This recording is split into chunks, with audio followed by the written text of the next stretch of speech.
जो फूलों की सेज सजाए, लेते महलों की शीतल हवाएं, ढूंढते रह गए हम उनको, वो कभी नजर ना आए। जो फूलों की सेज सजाए, लेते महलों की शीतल हवाएं, ढूंढते रह गए हम उनको, वो कभी नजर ना आए।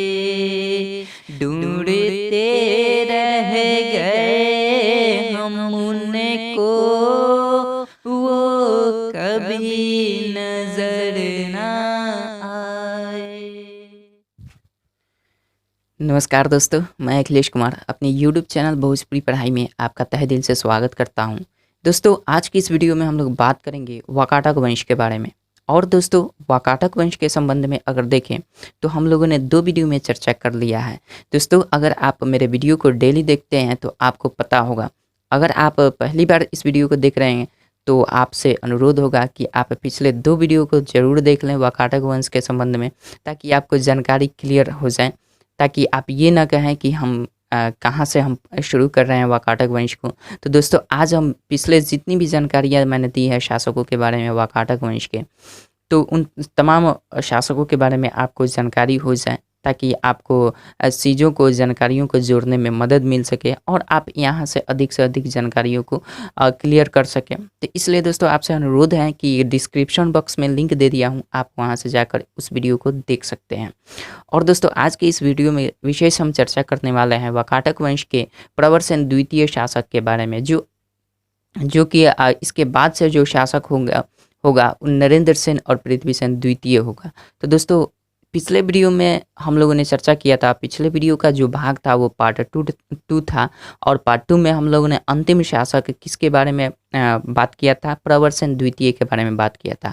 अब दोस्तों, आज हम इस वीडियो में बात करेंगे प्रवरसेन द्वितीय के एक पुत्र था जिसका नाम था नरेंद्र सेन। तो आज दोस्तों विशेष चर्चा करेंगे हम नरेंद्र सेन और पृथ्वी सेन। नरेंद्र सेन के बाद भी पृथ्वी सेन एक शासक आता है, उसके बारे में हम आज विशेष चर्चा करेंगे। तो चलिए दोस्तों, वीडियो को शुरू करते हैं। एक छोटी सी रिक्वेस्ट है दोस्तों, अगर आपने मेरे चैनल को अभी तक सब्सक्राइब नहीं किया है तो दोस्तों सब्सक्राइब कर दें और बेल आइकन को भी प्रेस कर दीजिएगा ताकि नोटिफिकेशन आपको मिले। और दोस्तों, आपसे अनुरोध है कि वीडियो से किसी भी तरह अगर आप प्रभावित होते हैं तो दोस्तों अपने दोस्तों में ज़रूर इस वीडियो को शेयर कर दीजिएगा। चलिए शुरू करते हैं।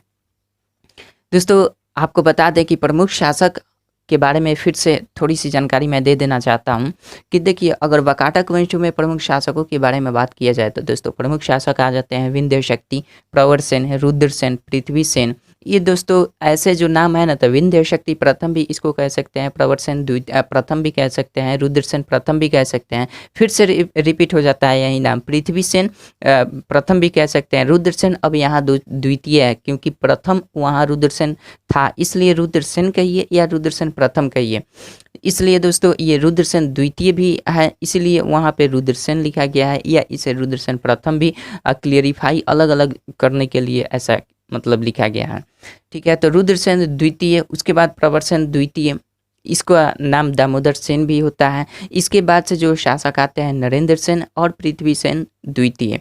तो आज विशेष बात करेंगे दोस्तों इस वीडियो में नरेंद्र सेन के बारे में। ठीक है दोस्तों, चलिए वीडियो को देखते हैं। नरेंद्र सेन का दोस्तों देखें तो इसका शासनकाल होता है 440 ईस्वी से 460 ईस्वी तक इसका शासनकाल होता है। इस संबंध में इससे पहले भी हम आपको बता दें कि प्रवरसेन द्वितीय का ये पुत्र था, क्या था, नरेंद्र सेन जो था प्रवरसेन द्वितीय का पुत्र था। और दोस्तों इसके संबंध में बताया जाता है कि इसकी जो शादी हुई थी, इसके पिता प्रवरसेन द्वितीय इसकी शादी किसमें करते हैं, कदम वंश में इसकी शादी कर देते हैं। और कदम वंश में किसके साथ शादी करते हैं दोस्तों, कदम वंश में इसकी शादी अजित भट्टारिका नाम की एक कन्या के साथ करते हैं। कौन, नरेंद्र सेन की शादी किसके साथ होती है, अजित भट्टारिका के साथ होती है। और दोस्तों अजित भट्टारिका किससे संबंध रखती है, कदम वंश से।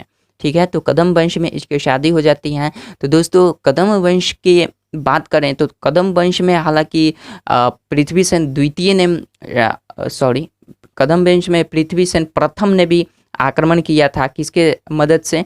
तो विंध्य शक्ति द्वितीय के मदद से आक्रमण किया था और उसके साम्राज्य को अपने साम्राज्य में भी कुछ मिलाया था। तो इसलिए दोस्तों उस वक्त पृथ्वीसेन की सहायता से विंध्य शक्ति द्वितीय ने क्या किया था? कदम वंश में आकर आक्रमण किया था, उसके क्षेत्र को अपने क्षेत्र में मिला लिया था। लेकिन यहाँ नरेंद्र सेन की बात करें तो दोस्तों आगे जब कालांतर होता है तो इसमें नरेंद्र सेन कदम वंश में जाकर शादी कर लेता है।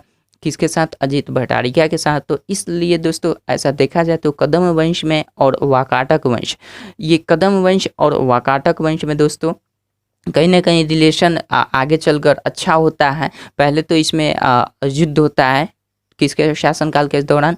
तो ये पृथ्वीसेन के शासनकाल के दौरान जो वाकाटक वंश का नेतृत्व करता था, उस वक्त विंध्य शक्ति द्वितीय ने इसके साम्राज्य पर आक्रमण करके इसके कुछ क्षेत्रों को अपने क्षेत्र में मिला लिया था। लेकिन यहाँ नरेंद्र सेन क्या करता है? कदम वंश में ही अपनी शादी कर लेता है। इसके पिता जो थे प्रवर सेन द्वितीय, ये इनकी शादी कर देते हैं कदम वंश में अजीत भट्टारिका के साथ। चलिए ध्यान रखिएगा दोस्तों, इसको रिपीट मैं इसलिए करता हूँ ताकि आपको ध्यान में रहे और आप जानकारियों को अगर आपको समझ में नहीं आता है एक बार में तो आप दूसरी बार में ज़रूर समझ जाएंगे, इसलिए मैं इसको रिपीट कर देता हूँ। दोस्तों आगे चलते हैं।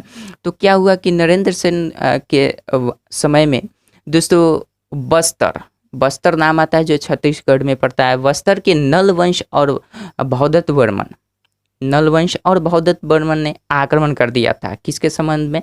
क्या किसके शासनकाल में? नरेंद्र सेन के शासनकाल में।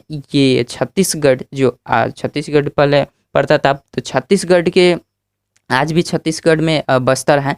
तो बस्तर के ये नल वंश का जो शासक था भौदत्त वर्मन, इसने क्या किया था? नरेंद्र सेन के क्षेत्र पर आक्रमण कर दिया था। और नरेंद्र सेन के जो चूँकि दोस्तों हम जानते हैं कि नरेंद्र सेन प्रवर सेन द्वितीय का पुत्र था, तो ये जो जितने भी शासक आ रहे थे ये प्रधान शाखा के शासक थे, मतलब वाकाटक वंशों के प्रधान शाखा के ये सब शासक थे। तो देखा जाए तो प्रधान शाखा कौन सा था दोस्तों? वाकाटक वंश में प्रधान शाखा कौन था?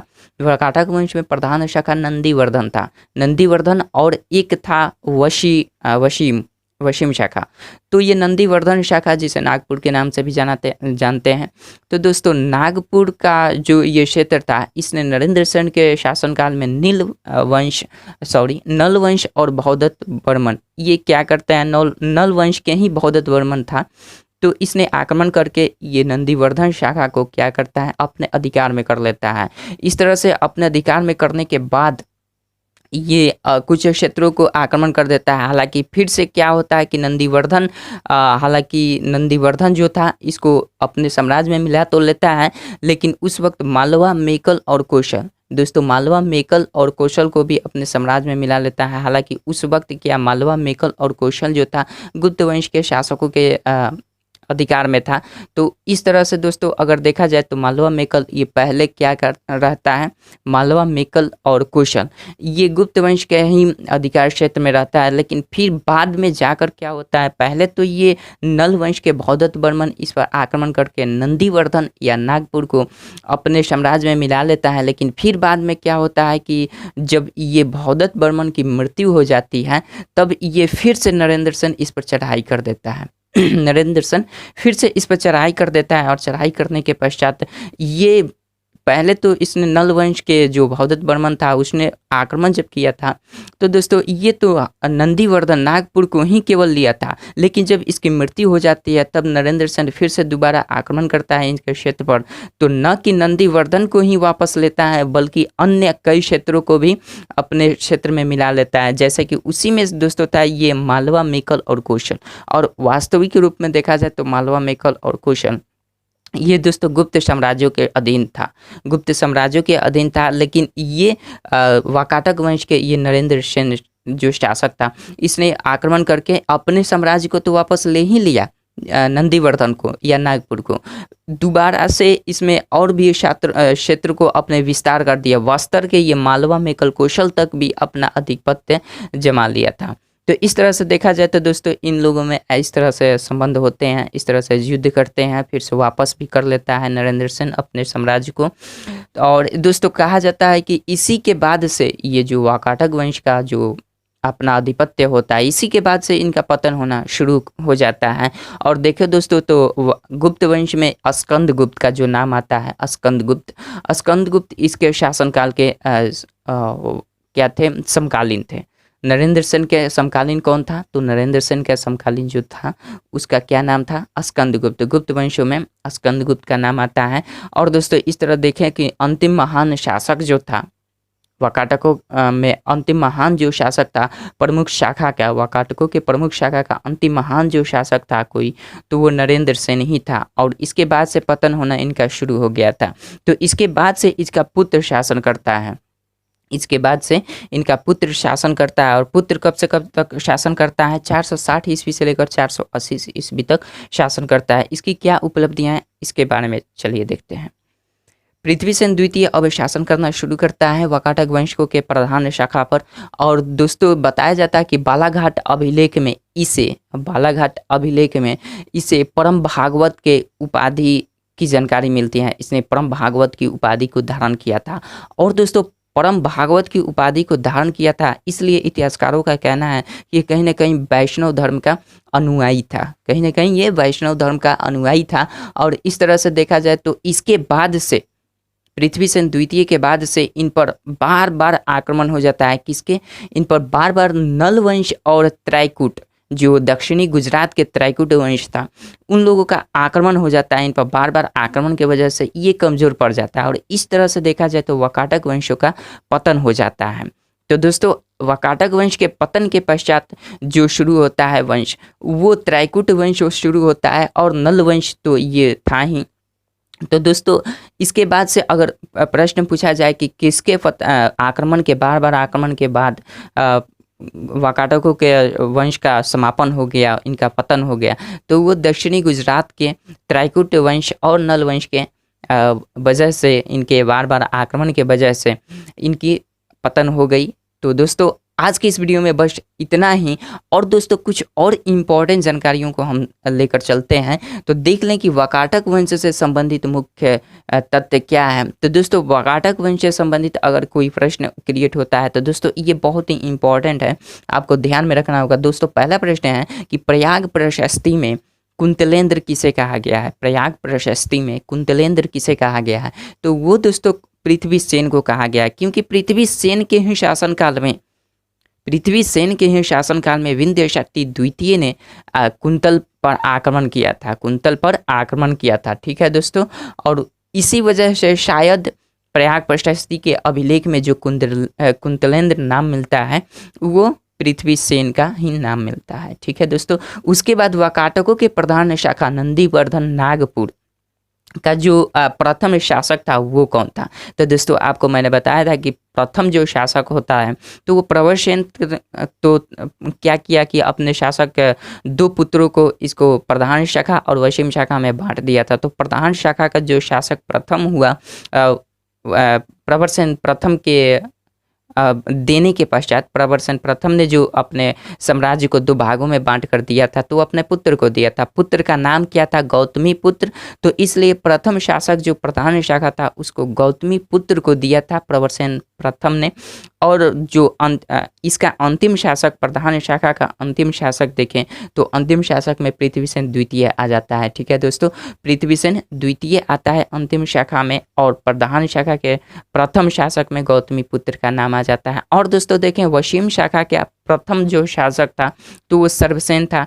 दोस्तों आपको बताया था मैंने पहले ही, प्रवरसेन ने 2 अपने पुत्रों को अलग अलग वंशों में दिया था, अलग अलग क्षेत्र को दे दिया था अपने साम्राज्य चलाने के लिए। तो उसी में प्रधान शाखा था और वशिम शाखा था। तो वशिम शाखा का नेतृत्व सबसे पहले किसने किया, तो वो सर्वसेन ने किया। और अंतिम शासक जो था वशिम शाखा का वो हरिसेन आता है, ठीक है। तो हरिसेन का नाम आप याद रखिए। हरिसेन जो था वो वशिम शाखा का अंतिम शासक होता है और जो प्रथम था वो सर्वसेन था। इस तरह से दोस्तों ये 2-3 प्रश्न ऐसे हैं जो बहुत ही इम्पोर्टेंट है, इसको आप ध्यान में रखिएगा। तो दोस्तों आज की इस वीडियो में बस इतना ही, और वाकाटक वंश को आज हम ख़त्म कर दिए। तो दोस्तों वाकाटक वंश में जितनी भी जानकारियाँ मैंने दी है अब तक के ये 3 एपिसोड में, 3 भाग में, आप इनको याद रखिए। और वाकाटक वंश में जितनी भी इम्पोर्टेंट जानकारियाँ थी मैंने सारी को कलेक्ट करके आपको दे दिया है। तो दोस्तों आपको बस इतना ही ध्यान रखना है, बार बार इस वीडियो को देखिए, आपको रिवीजन करिए इसे, तब आपको जाकर ये क्लियर हो जाएगा और शायद आपके लिए ये बहुत ही इम्पोर्टेंट साबित भी होगा। और ये परीक्षा के दृष्टिकोण से देखा जाए तो दोस्तों ये इम्पोर्टेंट भी है, 2-4 प्रश्न यहाँ से उठ भी सकते हैं। तो इसलिए दोस्तों आप इसे ध्यान से देखिए, और वीडियो समझ में नहीं आया तो बार बार देखिए। दोस्तों इस वीडियो को अंतिम तक देखने के लिए आपका बहुत बहुत धन्यवाद। थैंक यू दोस्तों।